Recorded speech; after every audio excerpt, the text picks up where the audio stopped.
So this is part of a series of videos that I want to do on Redux. In particular, I want to try to demystify it a little bit and talk a little bit about what the need for it is. In order to do that, we're going to have to talk about event emitters because Redux really is a form of an event emitter. And sometimes it's easier to explain something by actually writing some code. At least this is what I hope here. Right now, I've just got a standard React application, and we really don't need React for this event emitter demonstration, but we are going to need it at some point. So what I'm going to do here, and I'm just going to do some console logging for this, is I'm going to have a store, which is going to serve as my event emitter.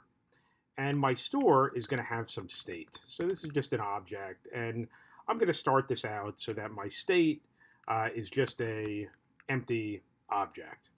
And when someone asks me for the state of this store, I'm going to simply return this state. And I'll go over here and I'm just going to console log, hey, look, store, do me a favor, give me your state. And let me open up my tools here. And when I do this, I'll see that my state is going to be this empty object.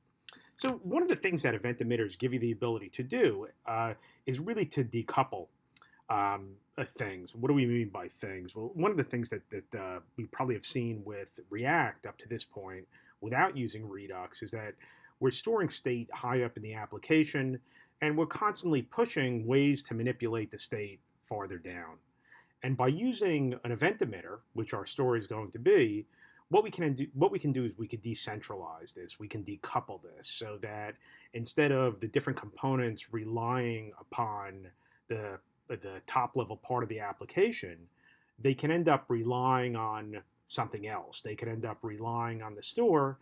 And again, the advantage here is that we're not going to have to pass all these properties and all these methods down. We're going to be able to just use an event emitter, and when something on the state is supposed to change, we're going to emit to the event emitter or broadcast to the event emitter. You'll see different terms used. And when we want to find out about changes, we'll end up subscribing to the event emitter. So what I'm going to do here is I'm going to put another method in here, and this is going to be subscribe.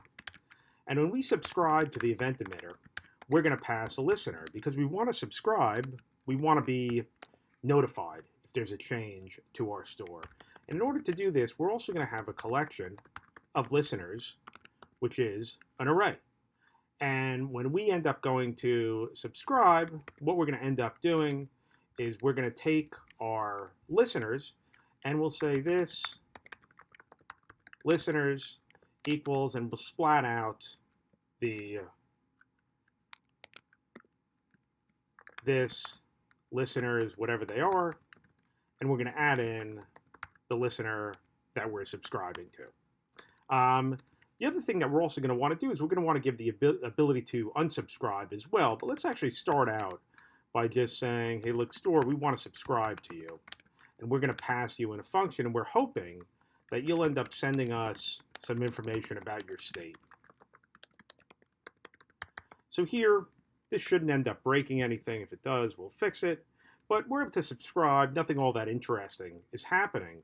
The part that becomes interesting is when we want our store to change. And how does that end up changing? Well, we're going to subscribe, and we're also going to be able to make changes to our store. So we could call this different things, but what I'm going to call this is publish. So that when something interesting ends up happening and we want to end up changing the store, what we're going to end up doing is we're going to pass in a change. And we'll go over here and we'll end up specifying that what we end up wanting to change. And what we're going to end up doing with this publishing is we're going to modify what our state is. And I'll say that this dot state. And what I'm going to do is that this is an object, and I'm going to splat out whatever it was before. And I'm also going to splat out whatever the change is that ends up coming in here. So we end up publishing because we want this state to end up changing. And now what we're going to do is we're going to end up looping over this dot listeners for each. And for each of these, we're going to end up getting a listener. And what we're going to do is we're going to call our listeners, because our listeners are really nothing more than functions. And we're going to end up calling, and we'll end up calling them with our state. So again, this shouldn't end up changing anything here. Shouldn't end up breaking anything. But when I do go over here and I've subscribed, so now if I go and I end up publishing, and I'm going to publish, and I'm going to say, hey, look, there's been a change, and let's just say that foo is equal to bar. And let's just take a look, because here I've ended up publishing to the store, and I've made a slight mistake here because this is this state. And now I can see that since I'm subscribing, I end up getting this information. And if I was to go and do this again, right, and maybe foo becomes Baz, since I'm interested and I'm subscribing, right, I'll get this information. The other sort of last piece to this is that you always also have the ability to unsubscribe. And this is relatively simple because what you end up doing here is you actually return a function. So when someone subscribes, they end up getting a function back. And all this function is going to end up doing is it's going to end up resetting the listeners. And I'm going to say this dot listeners, whatever this dot listeners was before, but I'm going to filter it. And I'm going to say, hey, look, I'm going to use the underscore here because I've got my listener that was passed in here. And I'll say, hey, look, I'll take you as long as you are not the exact object of the listener that was used to subscribe. And this gives us the ability to unsubscribe. And we can actually see that here two different ways. If I go over here, when I subscribe, I'll end up getting back a function that allows me to unsubscribe. Nothing is going to change here. But if I run this, this will all be the same. But imagine if I was done after this and I decide that I'm going to unsubscribe.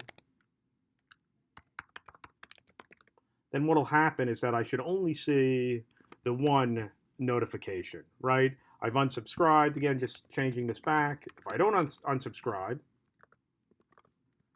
I see both messages. And if I do, I only see one of them. So this is just, again, a basic event emitter. We're going to come back to it in a little bit. But the whole pattern is that I want to be able to listen. I want to be able to subscribe. I want to be able to unsubscribe, and I should also have the ability to change what the state is by publishing. And again, anyone who has subscribed to it will end up finding out what it is.